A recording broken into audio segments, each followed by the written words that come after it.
आज की वीडियो में हम बात करेंगे उन लोगों के हवाले से जिन्होंने रिसेंटली कहीं से डिजिटल मार्केटिंग कोर्स किया है और अब वो जॉब तलाश कर रहे हैं, जॉब हंटिंग के प्रोसेस के अंदर हैं और उनको इंटरव्यू कॉल्स नहीं आ रही, उनको जॉब नहीं मिल पा रही, तो अनएम्प्लॉयड करंटली चल रहे हैं और उनको समझ में नहीं आ रहा कि एग्जैक्टली करना क्या है, व्हाट दे आर मिसिंग। अब तो कोर्स भी कर लिया, आप पैसे भी खर्च कर लिए हैं, लेकिन स्टिल इसका कोई रिजल्ट नहीं निकल रहा है। In the first place course तो आपने इसीलिए किया था ना, ताकि आपको जॉब मिल जाए। अब वही नहीं मिल रही तो फ़ायदा क्या है ऐसे कोर्स का। तो चलें, कुछ प्रॉब्लम्स ऐसी हैं जो हम डिबक करते हैं आज की वीडियो में, जो कि आपको मदद कर सकती हैं। अस्सलाम वालेकुम, मेरा नाम शाहजहात है। पिछले 4 साल में मैंने 500 से ज़ायद प्रोजेक्ट्स के ऊपर काम किया है, जिसमें से मैंने मल्टीपल क्लाइंट्स के अकाउंट्स को हैंडल किया है और कॉर्पोरेट सेक्टर में भी मल्टीपल कंपनीज़ के साथ मैं अब तक काम कर चुका हूँ as a professional digital marketer. साथ साथ मैं कुछ पोर्टफोलियो वेबसाइट्स अपने पैशन के लिए, अपनी रिसर्च को जारी रखने के लिए कवर कर रहा होता हूँ, एसईओ से रिगार्डिंग भी। तो आप चाहें तो उन वीडियोज़ को भी इस चैनल के ऊपर देख सकते हैं। सबसे पहले स्टार्ट करते हैं कि क्या ऐसी प्रॉब्लम हो सकती है जिसकी वजह से इन द फर्स्ट प्लेस आपको इंटरव्यू कॉल्स ही नहीं आ रही। देखिए, हम ये तो नहीं कह सकते कि डिजिटल मार्केटिंग जॉब्स अवेलेबल नहीं है, क्योंकि अगर आप सिर्फ पाकिस्तान के लैंडस्केप में भी बात करें ना, बहुत सारी डिजिटल एजेंसीज़ हैं, छोटे छोटे सॉफ्टवेयर हाउसेज होंगे, माइक्रो एजेंसीज़ होंगी, जिनके अंदर जॉब अपॉर्चुनिटीज़ एक फ्रेशर के लिए, एक न्यूबी के लिए भी अवेलेबल हैं। और अगर ये नहीं हो, मिसाल के तौर पे आप समझते हैं भाई पाकिस्तान के अंदर मेरे लिए सही जॉब नहीं है, या जिस कंट्री में आप रहते हैं वहाँ पे आपके पास अच्छी अपॉर्चुनिटीज़ नहीं है, तो भाई as a digital marketer you can work remotely. आप रिमोटली भी बहुत अच्छी कंपनीज़ के साथ इंटरनेशनल लेवल पे काम कर सकते हैं, क्योंकि आपके रोल में ऐसा कंपलसरी नहीं है कि आपको फिज़िकली वहाँ पे प्रेजेंट होना ज़रूरी हो। तो ये वाला मसला तो हल हो जाता है। मैं पाकिस्तान से बैठ के यूएस की कंपनी के साथ जॉब कर सकता हूँ, कहीं और की कंपनी के साथ जॉब कर सकता हूँ, और वो भी एक बेटर पे स्केल के ऊपर।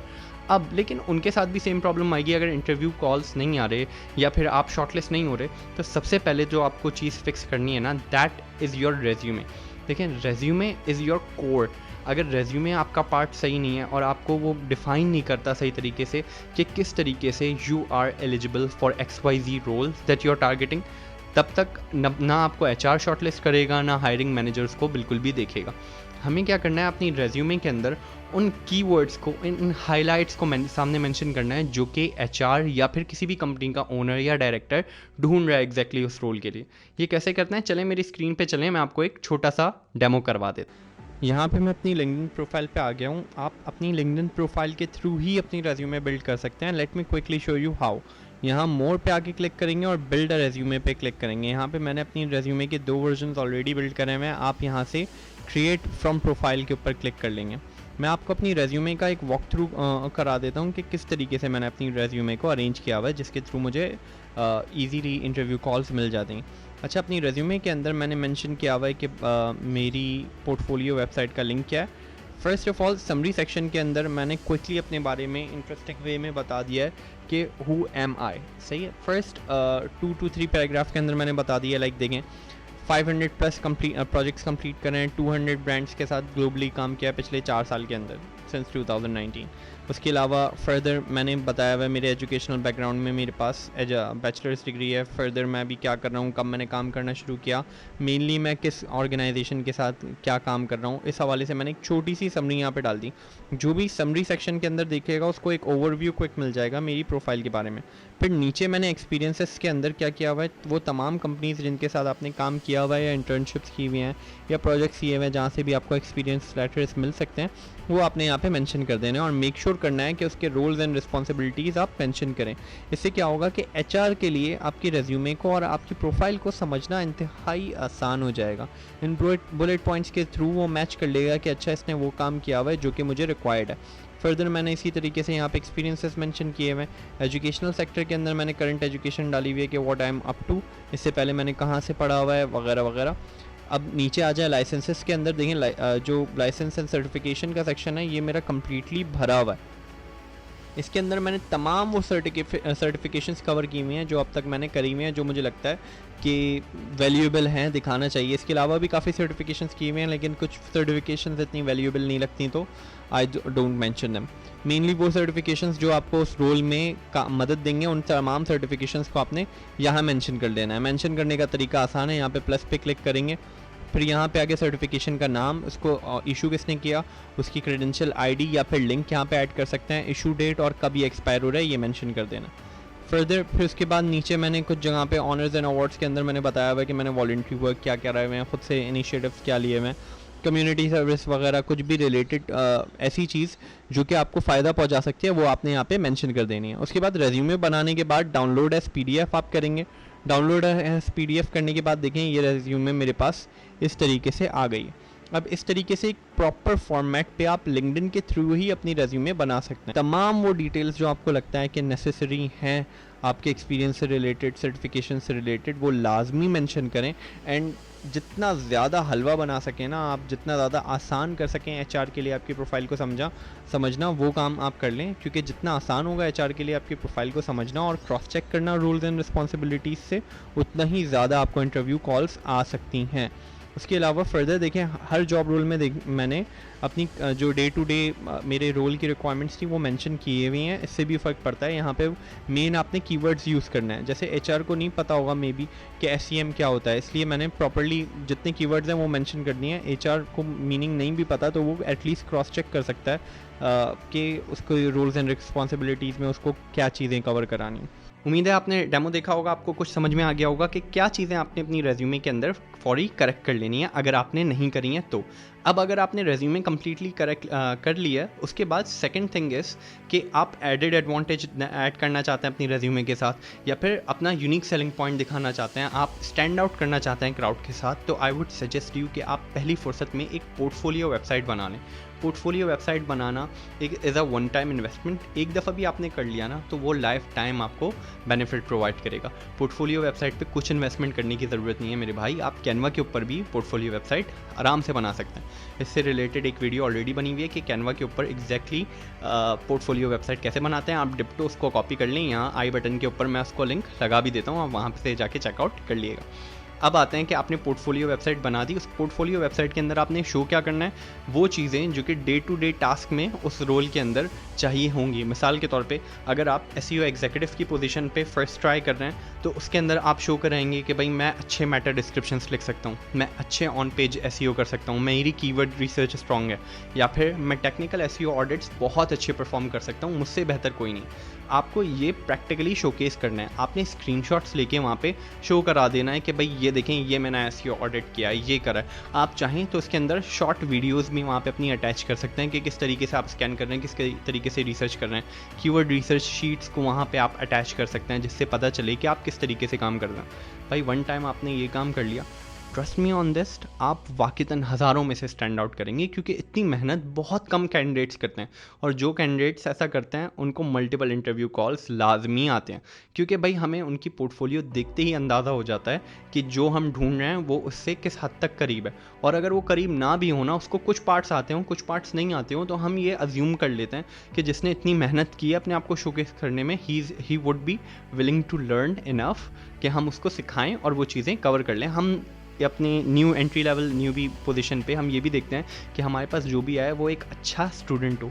जब भी आप एंट्री लेवल पोजीशंस पे जाएंगे, आपसे आपका सीनियर मैनेजर या फिर जो ओनर होगा वो भी एक्सपेक्ट करेगा कि आप एक अच्छे स्टूडेंट हैं, अच्छे लर्नर हैं, फ़ौरन चीज़ें पिक कर लेते हैं, किस तरीके से आप उसको एडवांटेज दे सकते हैं।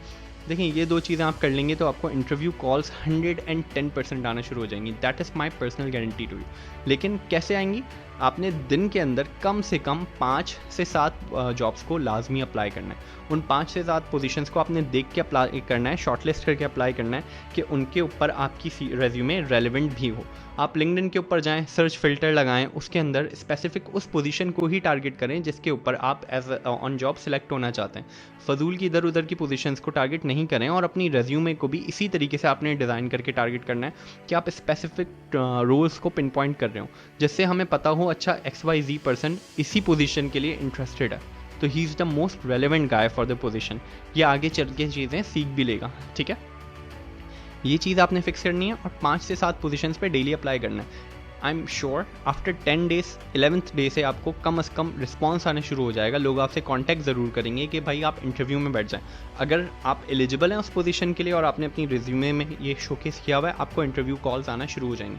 वंस आपको इंटरव्यू कॉल्स आना शुरू हों, इंटरव्यू से पहले थोड़ी सी प्रिपरेशन कर लेनी है। कैसे करनी है वो भी मैं बता देता हूँ। देखें, जिस भी कंपनी की तरफ से आपको कॉल आया, आप उनसे पूछ लें पहले तो ये कि भाई कंपनी की नेम डिटेल्स ले लें और वेबसाइट पूछ लें जहाँ से आप जाके रिसर्च कर लें। दूसरा, आप उनसे पूछें इस टारगेटेड रोल के लिए आपका मेन फोकस क्या है। एचआर को बहुत ज़्यादा आइडिया नहीं होगा, लेकिन वो आपको बेसिक बता देगा कि एग्जैक्टली इस रोल के लिए हम ये चीज़ तलाश कर रहे हैं। मिसाल के तौर पे हमारा ज़्यादा फोकस सोशल मीडिया के ऊपर होता है। जैसे ही आपको ये पता चल जाए कि ज़्यादा फोकस किस चीज़ के ऊपर है, आपने अपनी उसी चीज़ को स्ट्रॉन्ग करके लेके चलना है। दूसरा ये कि उनकी कंपनी की स्टडी करनी है और उसके अलावा उनके कॉम्पिटिटर्स की स्टडी करनी है। आपने करना क्या है, आपने जाके देखना है कि वो क्या फेसबुक एड्स के ऊपर ज़्यादा एड स्पेंड लगा रही है, क्या इंस्टाग्राम के ऊपर वो ज़्यादा मार्केटिंग कर रही है, क्या लिंक्डइन के ऊपर वो ज़्यादा मार्केटिंग कर रही है, या गूगल सर्च के ऊपर ज़्यादा वो फोकस कर रही है। कौन सी ऐसी चीज़ है जहाँ पे कंपनी का ज़्यादा पैसा इन्वेस्ट हो रहा है या ज़्यादा फोकस जा रहा है। आपने सबसे पहले उस चीज़ को शॉर्टलिस्ट कर लेना। Once you are done with that, आपने देखना है कि उनकी स्ट्रैटेजी में और उनकी कॉम्पिटिटर की स्ट्रैटेजी में क्या डिफरेंस है। ऐसा हो सकता है कि हम फेसबुक एड्स के ऊपर ज़्यादा एड स्पेंड कर रहे हैं, ज़्यादा पैसे इन्वेस्ट कर रहे हैं, और हमारा कॉम्पिटिटर जो है वो गूगल एड्स से लीड ले रहा है और बल्कि उसका नाम इंडस्ट्री के अंदर ज़्यादा बेहतर है। हमने वो चीज़ें हाईलाइट करनी है, हमने स्वॉट एनालिसिस कर लेना है फ़ौरन कि इनके लिए क्या चीज़ें अच्छी बेहतर चल रही हैं, कौन से ऐड इनके जो हैं वो वाक़तन अच्छे चल रहे हैं और कौन सी चीज़ें ऐसी हैं जो ये फर्दर इम्प्रूव कर सकते हैं। अच्छा, इन चीज़ों को हमने अपने पास एक छोटे से बुलेट पॉइंट्स के अंदर लिख लेना है। थोड़ा बहुत वर्बली हमें पता होना चाहिए कि हम इसको कैसे एक्सप्लेन करने वाले हैं। अब ये आप कर लें, आप जब इंटरव्यू में जाएंगे, देखें सबसे पहले वो आपसे टेक्निकल सवालात पूछेंगे। मिसाल के तौर पे कि अगर आप फेसबुक एड्स एक्सपर्ट हैं, वो आपसे पूछ लेगा कि भाई लुक अलाइक ऑडियंस को एक्सप्लेन कर लें, कस्टम ऑडियंस आप कैसे बिल्ड करेंगे। इसी तरीके से वेबसाइट का प्रीवियस ट्रैफिक आप कहाँ तक ट्रैक कर सकते हैं फेसबुक पे, कन्वर्जन ट्रैकिंग कैसे फेसबुक सूट के ऊपर वर्क करती है, फेसबुक पोस्ट स्केड्यूल किस तरीके से करता है। थोड़ी बहुत टेक्निकल चीज़ें वो आपसे पूछ के आपकी टेक्निकल नॉलेज को असेस करेंगे और वो ये देख लेंगे कि जिस काम के लिए आप हामी भर रहे हैं वो आपको एक्चुअली आता भी है वैसे ही जैसे आपने पोर्ट्रे किया अपने रेज्यूमे में।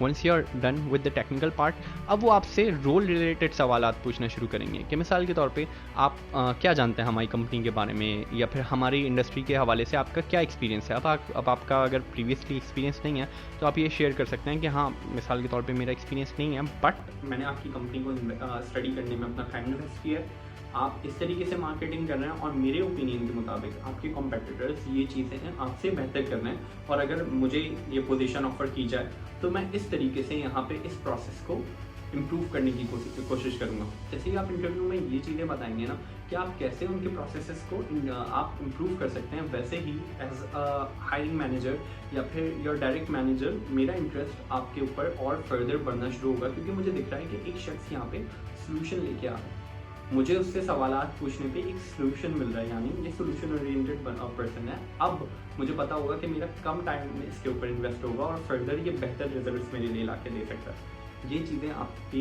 इंटरव्यू प्रोसेस को वाकई बहुत ज़्यादा पॉलिश कर देंगे। तो that's those are few points या फ्यू पॉइंटर्स जो कि आपको मदद कर सकते हैं। इनमें से अगर आपने कुछ मिस करा है तो आई वुड सजेस्ट कि आप इसको प्रॉपरली गो थ्रू करें और इसके ऊपर ना डिटेल ओरिएंटेड काम करें। इस प्रोसेस में से एक दफ़ा गो थ्रू कर लें लाजमी, क्योंकि अगर आप ऐसे ही अंधाधुन अप्लाई करते रहेंगे आपको कोई जॉब ऐसे नहीं मिलेगी। तो best of luck to get a job. I hope इस वीडियो से आपको मदद मिली हो। अपना बहुत ख्याल रखिए। खुदा हाफिज़।